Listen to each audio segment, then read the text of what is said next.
They told America that power belonged to the polished, the predictable, the pedigreed. Then a boy from a home torn apart by addiction, violence, instability, and fear climbed out of the wreckage, crossed the invisible border between forgotten America and elite America, wrote one of the defining memoirs of a political era, remade himself inside the brutal arena of modern conservatism, and rose to become Vice President of the United States. That is not an ordinary biography. That is a story built like a storm. Every stage of JD Vance's life carries the energy of collision: family against ambition, poverty against prestige, memory against reinvention, loyalty against escape, sincerity against strategy, trauma against power. And the reason his story keeps pulling people in is simple. At every point where his life could have broken, it turned. To understand JD Vance, you cannot start with the office. You have to start with the fracture. Before the speeches, the book tours, the campaign slogans, and the national cameras, there was a child learning how to survive instability so deep that it could reorder the nervous system. There was a boy growing up in a world where the adults were not stable anchors, but unpredictable weather. There was a family in which love was real, but so were chaos, rage, addiction, and the constant threat that the next explosion could come at any moment. This is where the voltage in his story comes from. He did not rise from generic hardship. He rose from emotional danger. James David Vance was born on August 2, 1984, in Middletown, Ohio. He was born James Donald Bowman, but he would later take the surname Vance, linked to his mother's family, and become known to the country as JD Vance. The shift in name itself hints at something that would define his life: identity in motion. Identity shaped by family complexity. Identity formed through both inheritance and reinvention. Middletown was not some abstract Midwestern backdrop. It was a city that embodied a larger American transformation. Once tied to industrial labor and working-class stability, it became part of the Rust Belt story, a landscape where factory jobs that once sustained families began to disappear, leaving behind economic insecurity, social fragmentation, and the slow erosion of confidence that comes when a place loses its future before it fully loses its memory of what that future used to be.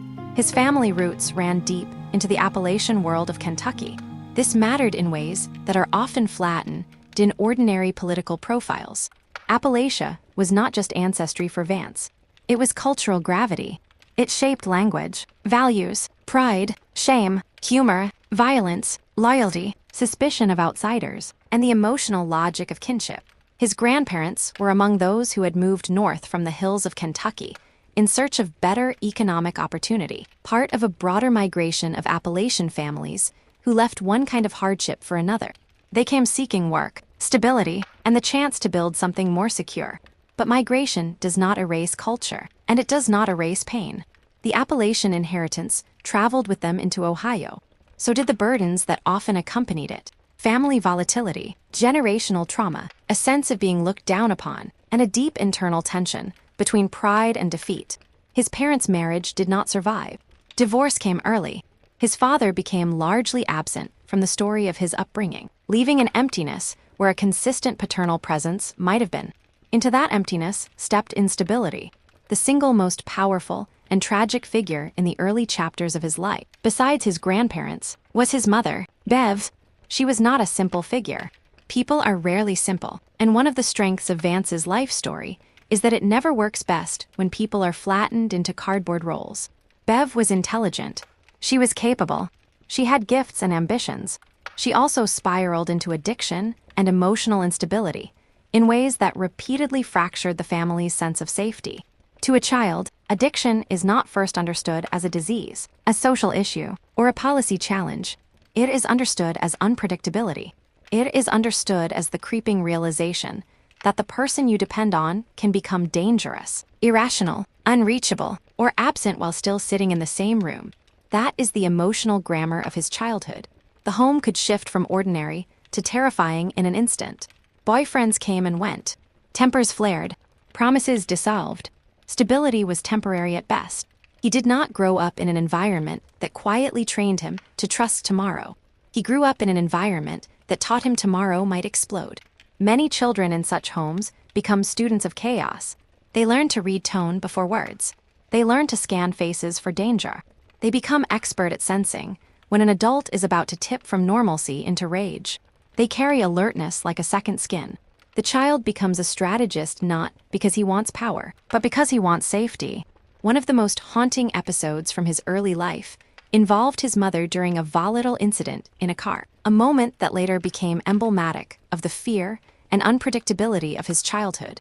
It was not just one traumatic scene among many. It crystallized the central horror of his early years. The person meant to protect you can also become the person from whom you need protection. In that contradiction lies one of the deepest emotional wounds a child can carry. Love becomes tangled with vigilance. Hope becomes tangled with dread. You keep wanting the parent to return to herself while learning that at any moment she may vanish behind anger, drugs, or desperation. Yet even in this landscape of instability, he was not utterly alone. And here the story introduces the figures who may have mattered most to his survival. His grandparents, Mamor and Papua. If his mother represented one current in his life, the current of collapse and unpredictability, his grandparents represented another. Fierce, flawed, rough-edged protection. They were not gentle saints. They were Appalachian to the bone, carrying their own scars, their own tempers, their own history of conflict. But they gave him something his mother increasingly could not give reliably: continuity. They were the human structure beneath the falling ceiling. Papua had his own importance, but it was Mamor who became almost mythic in Vance's storytelling and in the public imagination that followed. She was not merely a grandmother. She was a force. She cursed, smoked, fought, defended, exploded, and loved in a manner that could seem almost primeval. She did not offer polished, therapeutic tenderness. She offered ferocious allegiance.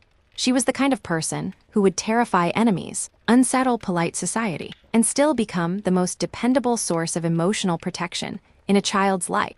In many more conventional biographies, a grandmother might be remembered for warmth, stories, and calm.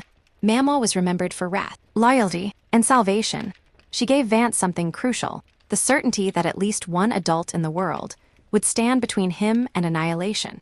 That relationship is one of the emotional keys to his biography. Without Mamor, the story might not exist. Without her presence, the chaos surrounding him may have swallowed his confidence, his sense of worth, or even his physical safety. She was not an idealized role model in the way public life often packages family heroes.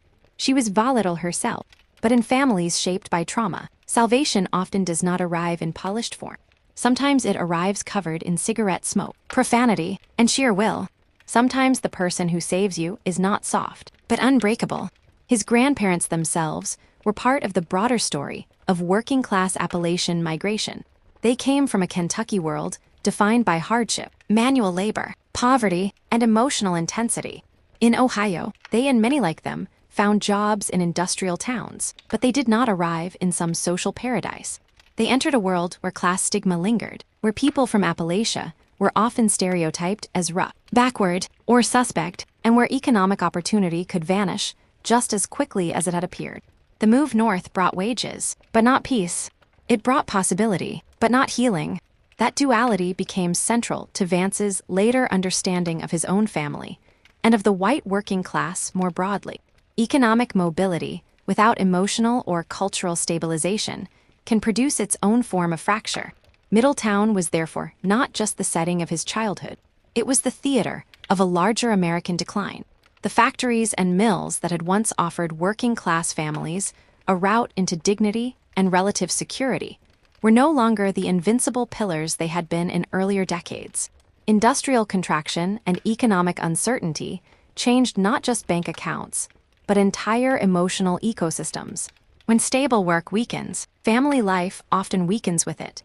When communities lose confidence in the future, despair takes new forms. Addiction spreads. Relationships crack. Violence becomes more common. Cynicism becomes inherited. Children absorb all of it long before they understand words like deindustrialization or labor restructuring. These realities would later become part of the national fascination with Vance. He did not merely say that America's working-class communities were in trouble. He embodied the human consequences of that trouble. He was living testimony to the way macroeconomic decline can appear inside a child's bedroom as shouting, fear, instability, and emotional confusion.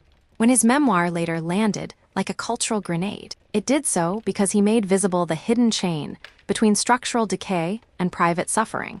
But as a child, he had no such analytical language. He had only experience.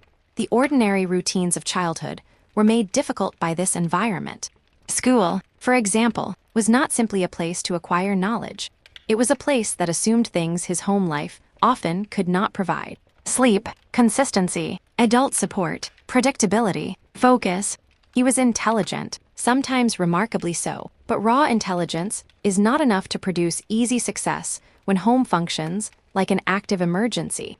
Homework becomes harder when your mind is tracking household instability. Long-term goals become harder when your emotional life is organized around surviving the next few hours. This is one of the quiet injustices experienced by children from chaotic homes. Institutions measure them against standards designed for people carrying less invisible weight. And still, Vance was not without promise. There were people who noticed his mind, who saw that beneath the turmoil was unusual intelligence and potential. In lives like his, such recognition matters enormously, not because a single encouraging adult magically fixes everything, but because children from instability often need outside mirrors to tell them they are more than the chaos surrounding them.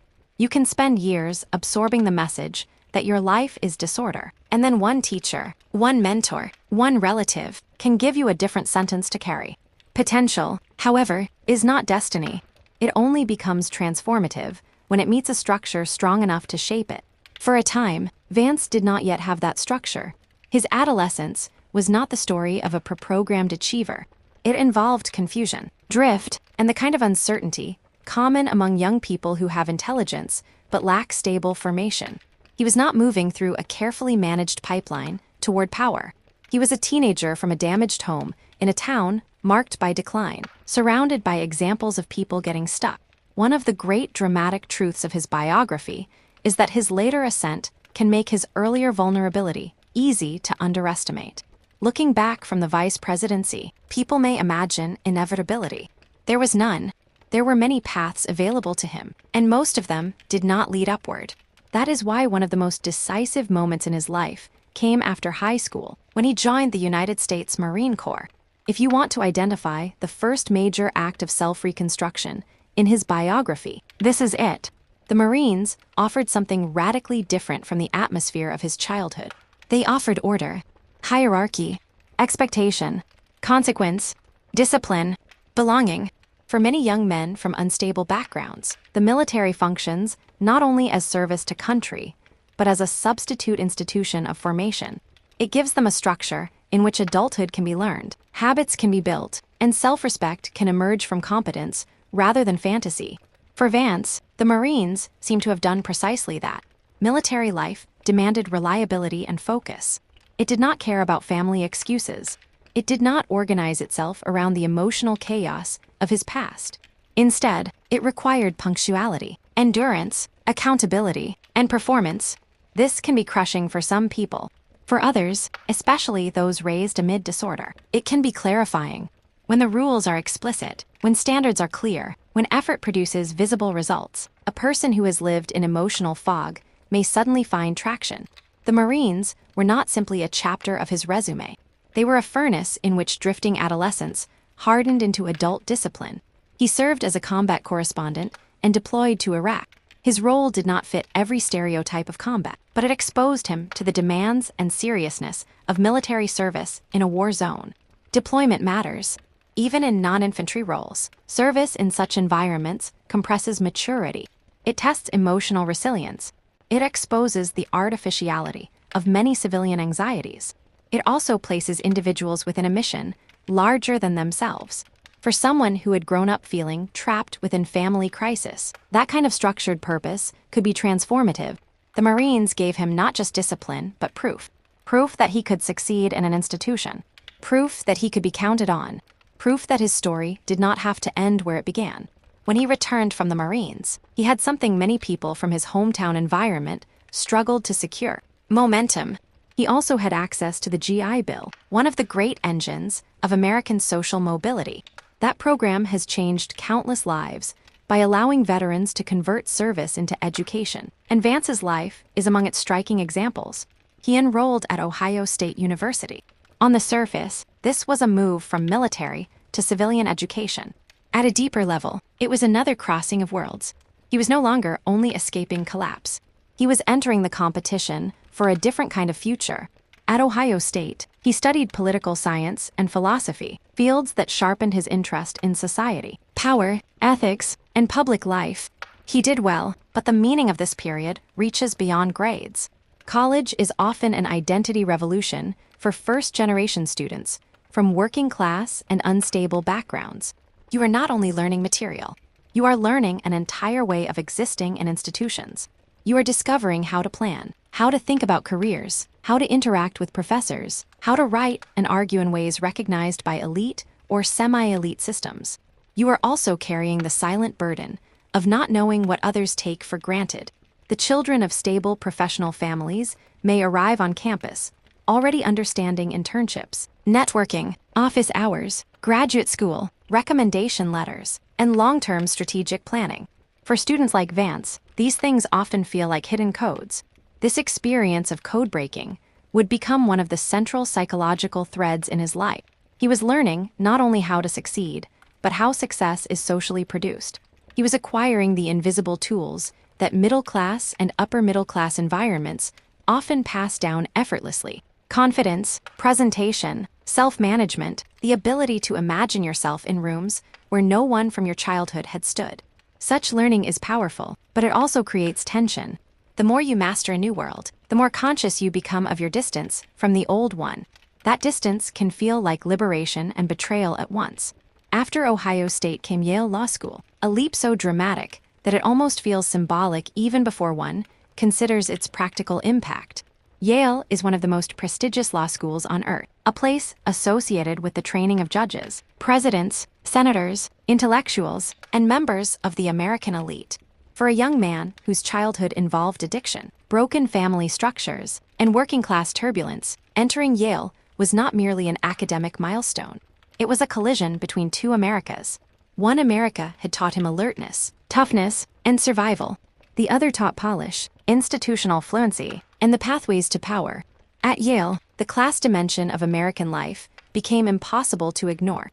He encountered peers who seemed to possess an effortless ease in elite settings, a confidence that often comes not from superior intelligence, but from early familiarity with privilege. They knew how to behave at formal dinners. They knew how to network without appearing awkward. They knew the social choreography of ambition. Vance, by contrast, had to learn these things deliberately. He has spoken about feeling out of place, about not knowing social norms that seemed obvious to others. These experiences reveal something important about his later politics. He did not simply resent elites from a distance. He studied them from within. He saw how the ruling class reproduces itself through style, habit, and social cues as much as through raw merit. Yale also brought personal relationships that would shape the rest of his life. The most important was his relationship with Usha Chilukuri, whom he met there and later married. Her background differed sharply from his. She came from a high-achieving family of Indian immigrants and represented another kind of American success story, one built on educational excellence, stability, and ambition. Their marriage has often been noted in public profiles, but its deeper significance is emotional as much as social.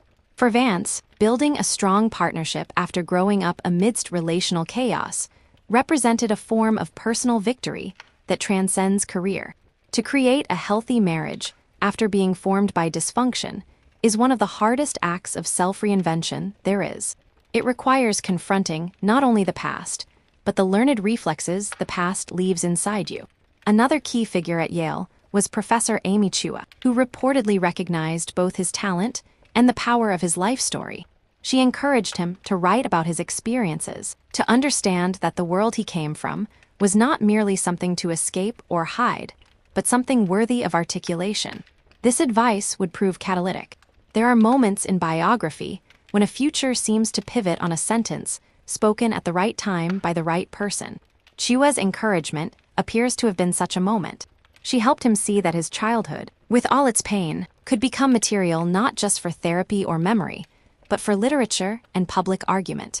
After law school, Vance entered a phase of life that further deepened the paradoxes that would define him. He did not return immediately to some hometown-style path. He entered professional and financial circles, working in law and then in venture capital. He moved in Silicon Valley environments and connected with influential figures, including investor Peter Thiel. This period is essential to understanding him, because it complicates any simplistic picture of him as merely a rural or working-class spokesman. He was becoming, in very real terms, part of elite America. He was acquiring not only education, but proximity to capital, networks of influence, and the mechanisms through which modern power reproduces itself. This dual identity made him unusually potent. He had lived a life of family chaos and working-class suffering, but he was now fluent in institutions of prestige and wealth. He knew the emotional truth of one America and the operational logic of another. That made him a translator, but also something more dangerous, a figure capable of moving between worlds while extracting value from each. Translators are often praised as bridges, but they can also become sources of suspicion. The people they explain may feel exposed. The elites they address may consume the explanation without fully confronting their own role in the problem. Vance would eventually experience both dynamics. Then, in 2016, came the event that transformed him from a successful professional into a national figure, the publication of Hillbilly Elegy. The book arrived at a politically explosive moment.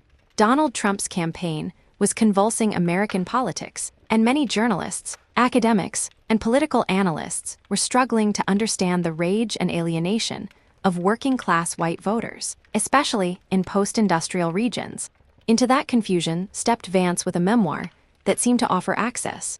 Here was a man who had grown up inside the world much of elite America suddenly wanted explained. And he did not offer dry sociology. He offered a story. Hillbilly Elegy was memoir, social critique, cultural interpretation, and family confession all at once. It chronicled his childhood in Middletown, his family's Appalachian background, his mother's addiction, his grandparents' volatility, the emotional complexity of loyalty and dysfunction, and the broader unraveling of working-class life. The book felt intimate because it was. It was full of scenes, voices, and memories. It did not keep pain at the level of abstraction. It gave readers the texture of household crisis, the code of family honor, the self-sabotage and pride that can coexist in communities under stress. The title itself signaled mourning. It suggested that an entire culture was losing itself, and that the loss carried both economic and moral dimensions. The reaction was immediate and enormous. Hillbilly Elegy became a bestseller, and then a phenomenon. Vance was suddenly elevated into a public role almost overnight. He was invited onto television. He was profiled in major outlets. He was treated as a kind of interpreter of white working-class America, especially to educated and affluent audiences who had long paid insufficient attention to the regions and families now driving political upheaval. For a moment, he became something rare in American media, a narrative key. People did not just want to hear his story. They wanted his story to explain the country. That sudden visibility changed everything. Public life has a way of turning individuals into symbols faster than they can understand themselves, and Vance became a symbol quickly. He was the smart Appalachian-descended Marine Yale lawyer memoirist who could decode Trump voters. He was the son of chaos who had made it out. He was the witness to a damaged America. This symbolic role brought praise, but it also brought criticism. Many readers and commentators embraced the book as a brutally honest portrait of social decline. Others argued that it overemphasized cultural dysfunction and personal choices, while underplaying structural forces like job loss, union decline, predatory economics, and policy failure. Some said it offered elites a flattering explanation, that the poor were largely trapped by their own habits. Others saw it as an invaluable testimony from within a neglected world. The controversy only amplified the book's reach. This period is crucial because it reveals how Vance's personal story became political currency long before he ran for office. He had discovered something immensely powerful. In a fractured democracy, narrative authority matters. The ability to speak from lived experience about a wounded class can generate influence that no white paper ever could. Vance's gift was not simply that he had suffered. Many people suffer without becoming famous. His gift was that he could narrate suffering in a form elites found compelling, and the broader public found vivid. He turned memory into interpretation, and interpretation into relevance. Yet even as Hillbilly Elegy was making him famous, his political identity remained in flux. In the early phase of Trump's rise, Vance was publicly skeptical of Donald Trump and made remarks sharply critical of him. This is one of the most dramatic ironies in his biography.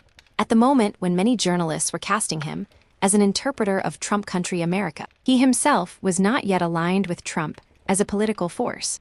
He seemed uneasy with Trump's style and character, even if he understood the despair fueling his support. This initial distance would later make his political transformation all the more striking. After the memoir's success, Vance did not remain just a writer or commentator. He moved deeper into public discourse, policy work, and eventually into the arena where narrative can become command. Politics itself. He launched efforts focused on social mobility and community renewal. He continued to speak about family breakdown, addiction, and the hollowing out of working-class life. At the same time, the ideological ground beneath American conservatism was shifting. The old post-Cold War Republican blend of market dogma, donor priorities, and interventionist foreign policy was weakening. In its place emerged a more populist, nationalist, grievance-driven movement centered on border enforcement, cultural conflict, anti-elite rhetoric, and skepticism of global economic arrangements. Vance increasingly gravitated toward this new right.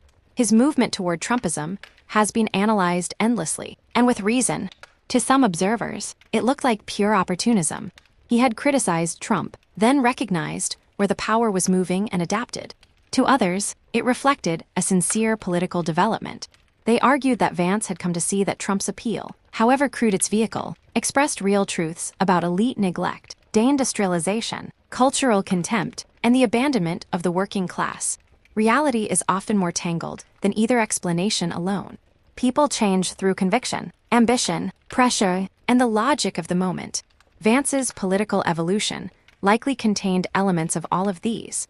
What cannot be denied is that he proved highly effective in the new environment. He had something many politicians lack, a story that was both emotionally gripping and politically useful. He could stand before conservative audiences not as a generic office seeker, but as a living example of the social crisis they believed the ruling class had ignored. He spoke not only in terms of policy, but in the language of family collapse, addiction, lost dignity, and betrayed communities. He was academically trained, rhetorically capable, and media savvy, yet he could invoke a grandmother like Mama and sound like he was carrying a whole world into the room with him. This combination made him extremely valuable in a movement trying to fuse elite argument with populist authenticity. When he entered the race for the United States Senate in Ohio, the campaign drew national attention immediately. This was not merely because he was famous. It was because the race served as a referendum on the future of Republican politics. Could a man who had once criticized Trump now win as a tribune of the Trump-era base? Could an elite-educated venture capitalist convince working-class conservatives that he belonged to them? Could the author of Hillbilly Elegy transform literary celebrity into electoral power? These questions made his campaign more than a local contest. It became a national drama. Vance leaned into issues that resonated with the changing Republican coalition: border security, economic nationalism, hostility toward tech and media elites, concern over the effects of globalization, critiques of corporate and institutional power, and appeals to cultural and family stability. He did not present himself as an old-school chamber of commerce conservative. Instead, he positioned himself as part of a newer populist right skeptical of both left-wing cultural institutions and the old Republican establishment. He framed the political conflict not simply as Democrat versus Republican, but as ordinary Americans versus a ruling class that had grown detached, contemptuous, and destructive. Then came one of the decisive moments in the race. Donald Trump endorsed him. That endorsement mattered enormously. In Republican politics, especially during Trump's dominance, his backing could reshape a primary almost instantly. For Vance, the endorsement was more than tactical support. It was symbolic gratification. The man he had once criticized now publicly accepted him as part of the movement. For supporters, it marked his full integration into the populist conservative future. For critics, it confirmed their suspicion that his transformation had culminated in strategic submission to power. Either way, the moment had immense weight. Vance won the Republican primary and then the general election, becoming a U.S. Senator from Ohio. The symbolism of his victory was hard to miss. The child of family disarray, the grandson of Appalachian migrants, the Marine, the Yale law graduate, the memoirist of working-class collapse, was now a senator representing the very state that had shaped his life and his argument. This kind of arc is almost too perfectly dramatic, which is partly why it attracts so much attention. Yet politics did not freeze him in a redemptive image. It forced him into the ongoing contest of power, where biography becomes not only inspiration, but weapon. In the Senate, Vance quickly emerged as a visible figure on the populist right. He focused on issues tied to immigration, industrial decline, technology, family formation, and the failures of America's governing institutions. He was articulate in hearings, comfortable in the media, and capable of speaking both the language of policy and the language of grievance. He was not the type of politician who sounds as though he emerged fully formed from political consultancy. He sounded like someone who had personally witnessed consequences. That gave force to his rhetoric, even when people disagreed with him. He could describe social breakdown not as a talking point, but as memory. His senatorial identity reflected the age that produced him. He was elite-trained but anti-elite in tone.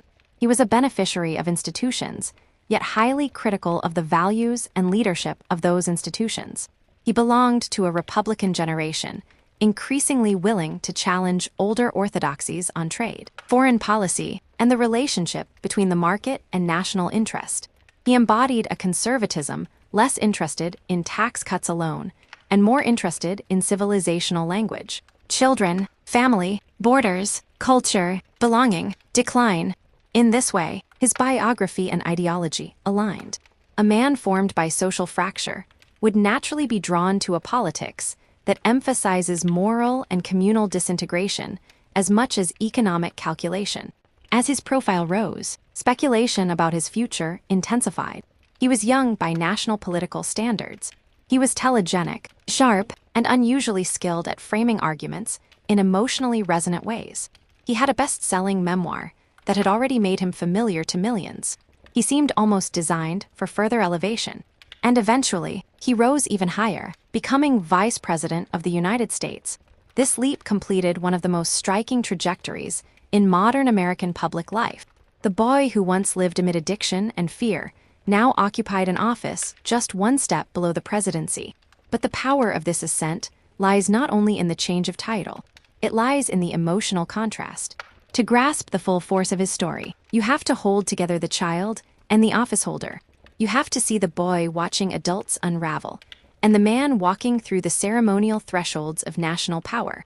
You have to remember Mamaw, even while imagining the vice presidential residence. You have to feel the tension between Middletown and Washington, Kentucky memory and constitutional office. That tension is what makes his biography so compelling. It is not a clean ascent. It is an ascent shadowed by unresolved questions. What kind of leader emerges from that kind of childhood? Does trauma produce deeper empathy? Or does it produce a harder, more combative view of the world? Does class mobility create broader perspective or sharper resentment? Does telling your life story to the nation clarify your purpose or tempt you into performing yourself for power? These questions cling to Vance at every level because his life has always seemed to be about more than himself. He has been treated as a proxy for larger arguments about class, culture, family, and the future of the American right. His relationship with his mother remains one of the most poignant and emotionally complex threads in his life. Addiction stories are never tidy. They do not end on cue for public consumption. They involve cycles of collapse and repair, hope and disappointment, love and anger. Vance's public portrayal of his mother helped make his memoir credible because it refused the easiest simplifications. He described real fear and damage, but he did not erase her humanity. This mattered. Children of addicted parents often live inside emotional contradiction. They know the terror. They also remember the person beneath it, the flashes of warmth, the intelligence, the possibility of another life. Such divided loyalty often shapes an entire moral imagination. It teaches you that people can be both devastating and beloved. That lesson may help explain some of the complexity and some of the hardness in his later public voice. Mama, by contrast, became an enduring symbol of rescue. But even that symbol is complicated in fruitful ways. She was not rescued from dysfunction herself. She came out of it, carried it, and in some ways reproduced parts of it, even as she stood against its worst consequences for her grandson. That is part of what makes her so unforgettable. She is not a sentimental invention. She is a portrait of how survival often looks in broken communities. Not graceful, not emotionally fluent, but fiercely loyal, unsparing, and willing to fight for one's own, with near-animal intensity. Mama's importance in Vance's life helps explain why he remains so drawn to ideas of protection, loyalty, and family obligation. He experienced those things not as gentle abstractions, but as visceral defense against collapse. His life also resonates because it confronts one of America's oldest promises and one of its deepest deceptions, the promise of upward mobility. Vance's rise seems to validate the myth of the self-made individual. He worked hard, served in the military, used education, seized opportunity, wrote powerfully, and climbed. But his own story also exposes how incomplete that myth is. He did not make himself out of nothing. He had grandparents who intervened. He had the Marines. He had the GI Bill. He had mentors who spotted and cultivated his talent. He had institutions that, at crucial moments, opened rather than shut their doors. He had a publisher and a national moment ripe for his story. His life demonstrates that grit matters. It also demonstrates that grit without ladders often goes nowhere. This tension is one of the reasons his biography provokes so much debate. People want stories like his to settle arguments. Some want his life to prove that individual responsibility is everything. Others want it to prove that structural support is everything. In reality, his life testifies to the entanglement of the two. He had to choose repeatedly, often under difficult conditions, but his choices became decisive because certain forms of help existed at the right time. His rise is therefore both inspiring and cautionary. It suggests that people can come from devastation and still build extraordinary lives. It also suggests that, without meaningful intervention, many equally capable people never get the chance. Another source of fascination lies in the experience of class crossing. To leave behind one class environment and enter another is not simply to acquire more money or credentials. It is to inhabit a split self. You begin to understand the rituals and assumptions of institutions your family did not trust or know. You become legible to elites while remaining haunted by where you came from. You can no longer fully belong to your origins, but you are not effortlessly at home in your destination, either. Vance's life dramatizes this split with unusual clarity. He has known what it means to be culturally out of place in elite settings. He has also known what it means to be treated with suspicion by people from the world he left behind, or from the world he claims still to represent. This split may help explain both his strengths and the criticisms he attracts. He can explain working-class pain to elite audiences because he learned their language. He can criticize elite institutions with precision because he knows how they work from inside. But he also risks appearing opportunistic because he has moved so effectively through worlds that distrust each other. People who cross classes often become mirrors in which both sides see what they fear. The poor see betrayal, the elite see accusation. Vance has spent much of his public life under that double gaze. His marriage deepens the sense of transformation in his biography. Building a stable, loving family after growing up in instability is often harder than entering prestigious schools or professions. It requires not only external success, but internal rewiring. It means resisting the familiar pull of chaos. It means learning communication, trust, and steadiness when your earliest model of intimacy may have involved fear and unpredictability. In this sense, the quieter domestic part of his life may be as significant as the public part.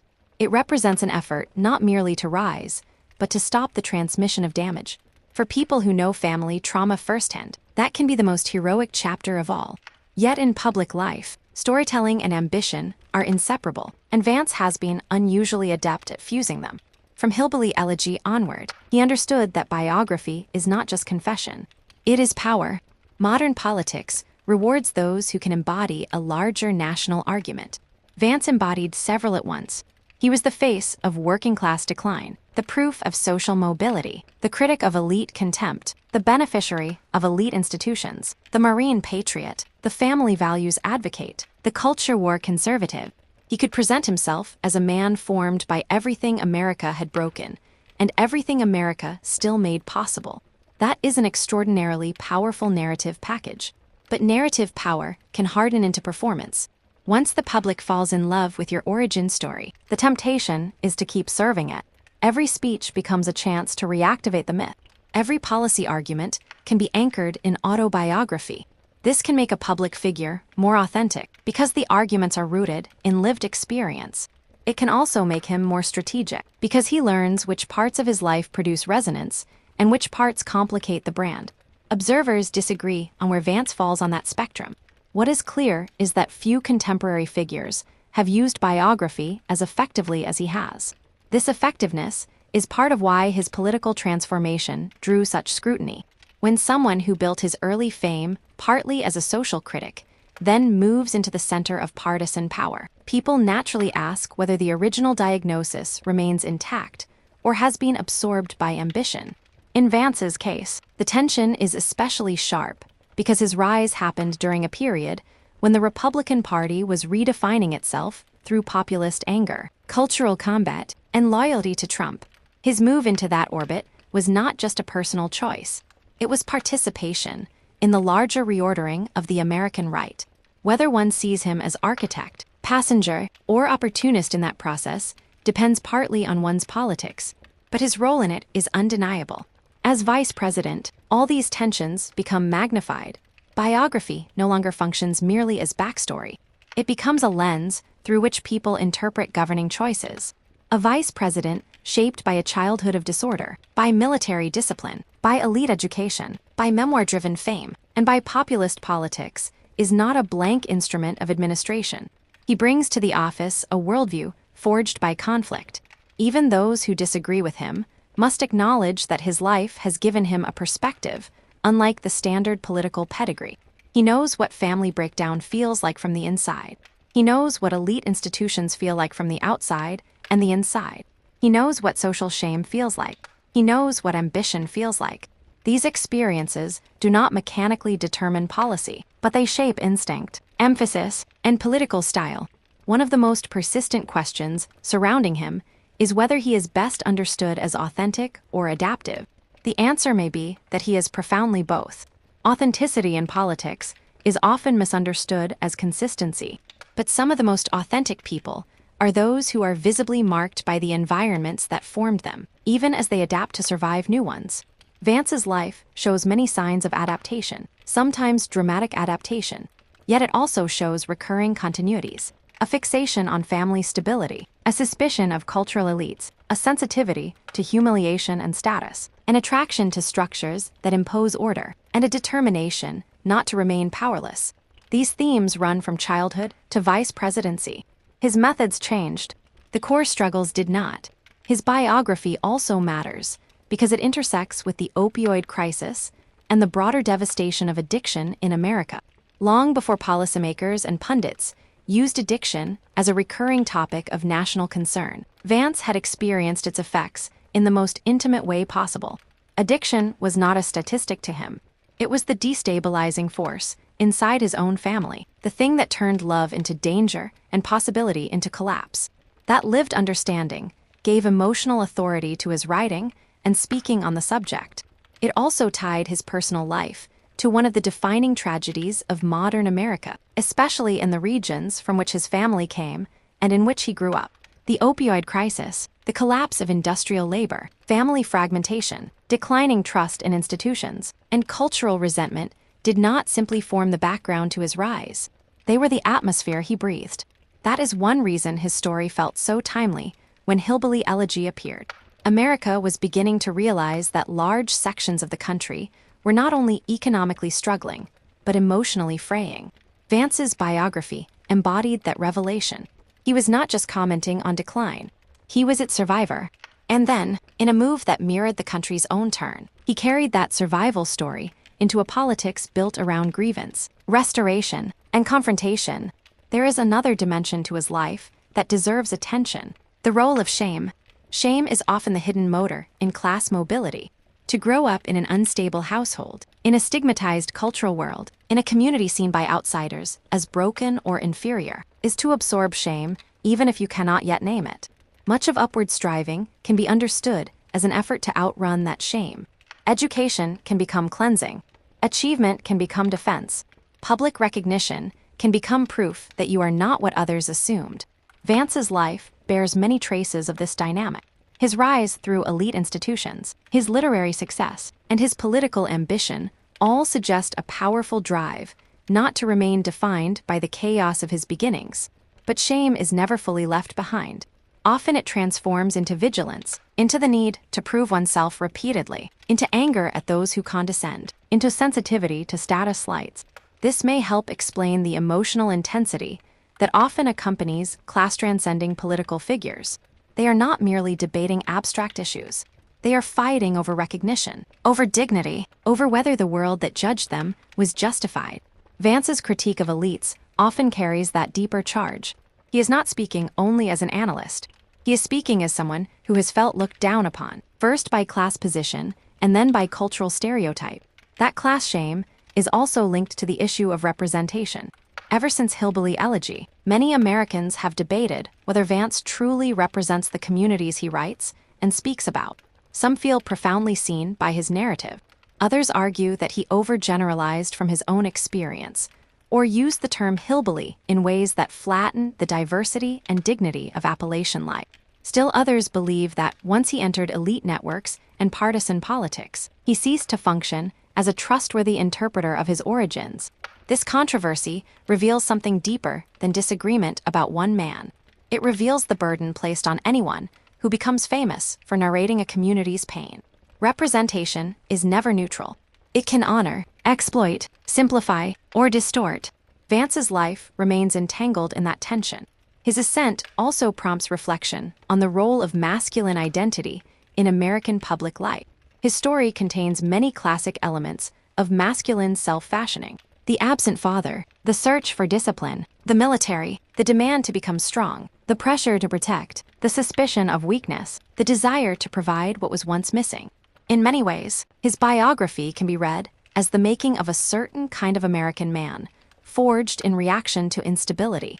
He is a figure who found purpose in institutions that valorize toughness and structure.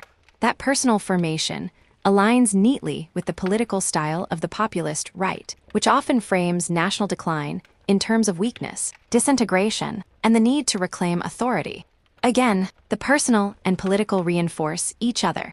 At the same time, Vance's story is not simply rugged individualism. It is also dependency, gratitude, and rescue. He needed Mama. He needed the Marines. He needed the GI Bill. He needed mentors. He needed institutions. This is what makes his life so interesting to political analysts and ordinary viewers alike. It frustrates ideological purity. He cannot be reduced to a simple bootstrap icon because he plainly benefited from collective structures, nor can he be reduced to passive uplift because he clearly exerted extraordinary agency.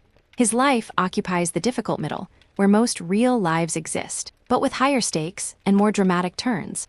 One of the more revealing aspects of his public image is how often people return to scenes from his childhood, rather than only to his offices or achievements. They remember the car incident. They remember Mama. They remember the descriptions of his mother's addiction. That is because those scenes provide the emotional skeleton of the story. They are not decorative background. They are the source of its meaning. Without them, JD Vance would still be a successful lawyer, author, senator, and vice president, but he would not be JD Vance as the country knows him. What grips people is not simply what he became, but what he had to interpret, survive, and carry with him to become it. He also occupies a peculiar place in the American imagination, because he appears to fulfill and critique the American dream at once. On the one hand, he rose astonishingly far. On the other, the very content of his rise was an argument that the dream had become inaccessible for many of the people he came from.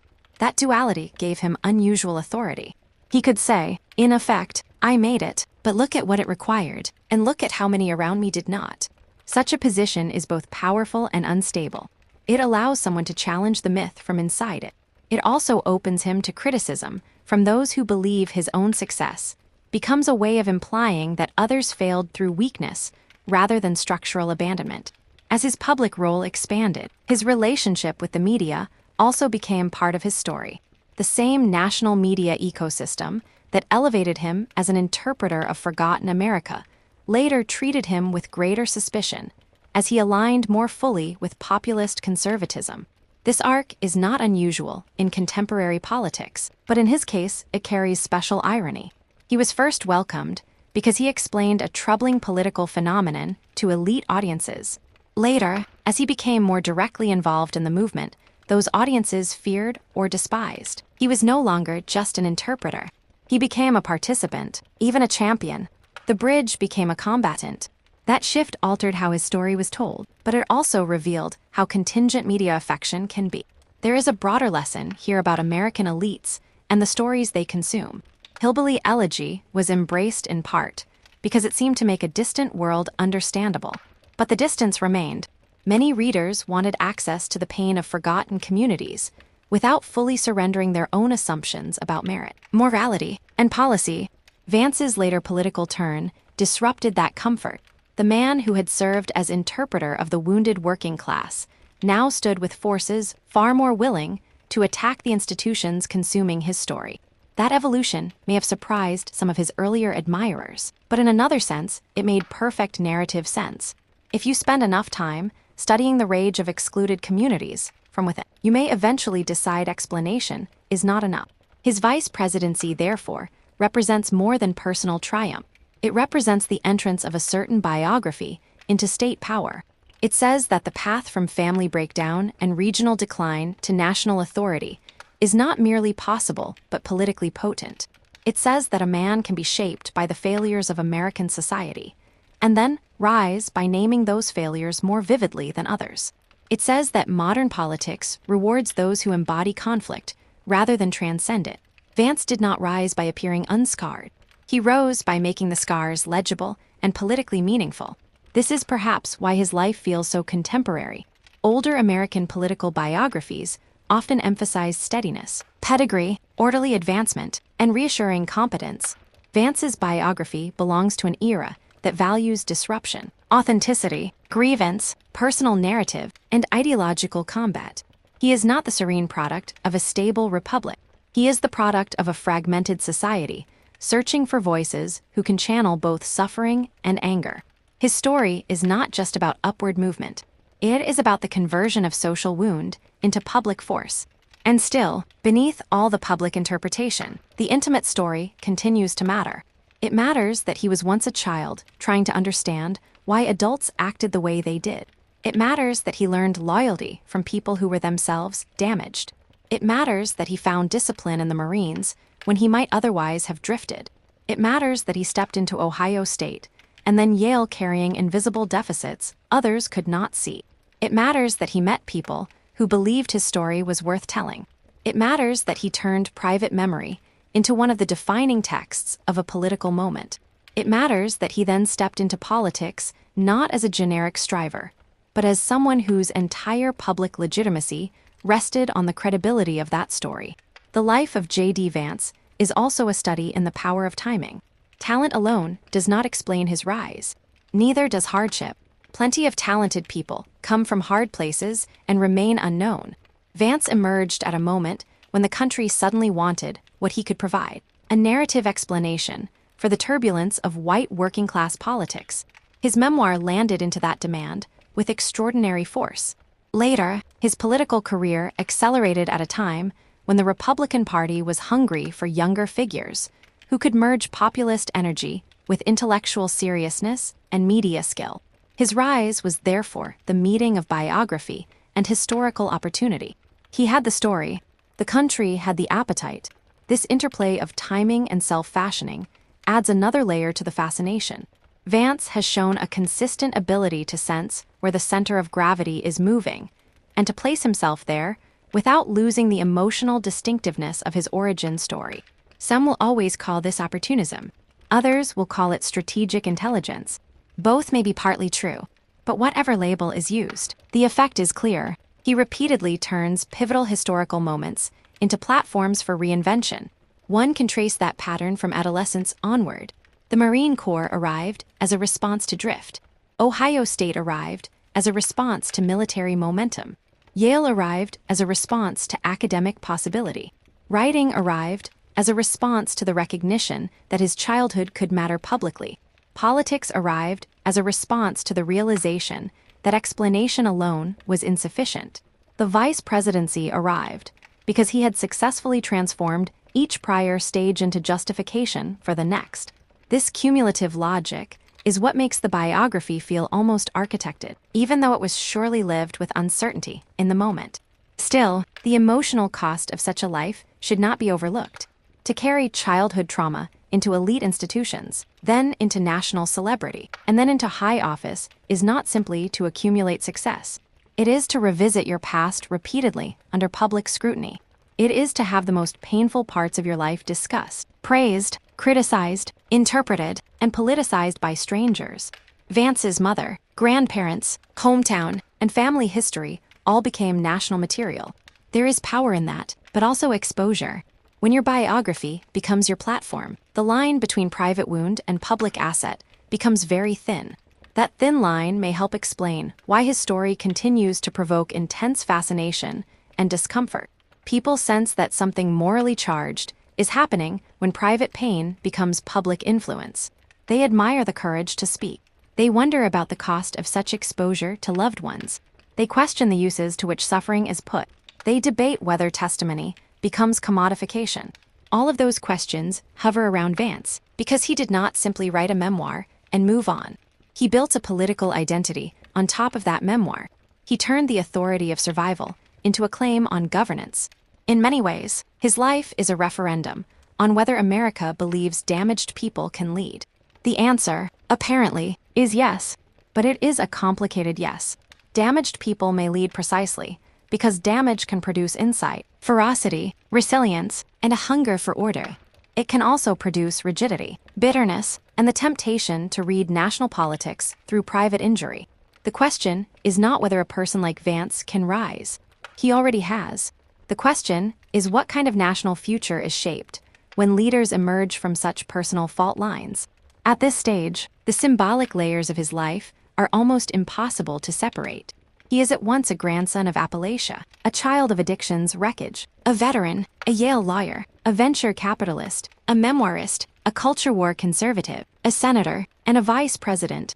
Each layer changes how the others are read. His military service softens elite credentials for some audiences. His Yale pedigree sharpens suspicions for others. His working-class origins enhance his populist claims. His venture capital connections complicate them. His memoir gives him moral authority. His political reversals raise doubts about constancy. The richness of his biography comes from precisely this density. There is never only one JD Vance on stage. There are several, stacked together. That density is also why he has become such a compelling object of projection. Supporters project onto him the idea that America can still produce leaders from hardship, that the forgotten have finally gained a voice, that the country can be renewed by people who know what breakdown feels like. Critics project onto him the fear that grievance, image-making, and ideological opportunism now dominate democratic life. In this sense, his biography functions like a national mirror. People see in it what they believe about class, character, power, and the state of the republic. What remains undeniable is the dramatic architecture of his life. It begins in fracture, finds provisional rescue in family, gains discipline through service, acquires cultural fluency through education, transforms memory into narrative, converts narrative into influence, and then converts influence into power. It is a rare life pattern, and an even rarer one to unfold so publicly. That is why his biography does not fade. It contains too many reversals, too many collisions, too many emotionally loaded scenes. And perhaps that is the deepest reason people continue to watch him. He is not merely a man holding office. He is a test of the American story itself. Can the country still elevate someone from the margins? Yes. But what does that person become on the way up? Do they heal the divide between worlds or sharpen it? Do they speak for the people they left behind or use them as a rhetorical homeland? Does rising through elite systems transform resentment into stewardship or into more sophisticated combat? Vance's life keeps these questions open. That openness is part of its power. There is no way to tell the story of JD Vance honestly, without contradiction. He is a survivor and a strategist, a son of family collapse and a builder of family stability, a beneficiary of institutions and a critic of them, a product of elite education and an adversary of elite culture, a man whose authenticity comes partly from pain and partly from his ability to narrate that pain compellingly. He is easier to admire if you ignore some parts, easier to dismiss if you ignore others. But the full story resists both gestures. What gives the biography its emotional depth is that, for all the ambition and ideological transformation, it still feels animated by the original question of childhood. How do you find order in a disordered world? In one stage of life, the answer was Mama. In another, the Marines. In another, education. In another, marriage. In another, storytelling. In another, politics. His life can be read as a sequence of answers to the same underlying problem. Chaos marked the beginning. Every later achievement, in some sense, was an argument against letting chaos have the last word. From Middletown to the vice presidency, the scale of that argument is extraordinary. It is an American story in the oldest sense because it involves movement, reinvention, class ascent, and the belief that identity is not fixed by birth. But it is also a deeply contemporary story because it unfolds amid addiction, deindustrialization, media spectacle, populist backlash, and institutional mistrust. It belongs to the age of broken homes and broken narratives, of memoirs that become political manifestos, of politicians who are also symbols of entire cultural battles. JD Vance did not merely step into that age. He became one of its most revealing characters. And perhaps the final truth about his biography is this: the office explains less than the journey. Titles matter. They place a person in history. But what makes JD Vance unforgettable is not simply that he became Vice President of the United States. It is that to get there, he had to cross so many invisible frontiers, from fear to discipline, from shame to fluency, from family trauma to national narrative, from observer to actor, from the margins of the American story to its center of power. Each frontier left a mark. Each crossing made him more legible and more contested. Each victory raised new questions about what had been gained, what had been lost, and what debts to the past could ever truly be paid. He emerged from a house where the future did not feel secure. He stepped into institutions that taught him how power speaks. He wrote a book that told America it had ignored an entire world of pain. He entered politics at the moment when that pain had become fuel. He climbed, adapted, fought, and arrived at the threshold of the presidency. It is an astonishing arc, and it would be compelling even if it ended there. But it does not end there. The reason his life remains so arresting is that every chapter rewrites the meaning of the one before it. The boy in danger became the man of order. The outsider became the insider who attacks insiders. The witness became the wielder of power. The child of chaos became a central figure in the government of the United States. That is why JD Vance's biography feels less like a routine political profile and more like a high-voltage American saga. It contains family tragedy, regional identity, military discipline, class ascent, literary fame, ideological reinvention, political combat, and historic power. It is about what families pass down and what individuals fight to refuse. It is about the psychic cost of mobility and the public uses of memory. It is about how personal pain becomes political language and how political language becomes authority. Above all, it is about the improbable force of a life that by all ordinary prediction should have been limited, scattered, or crushed, but instead turned itself into one of the defining stories of modern America.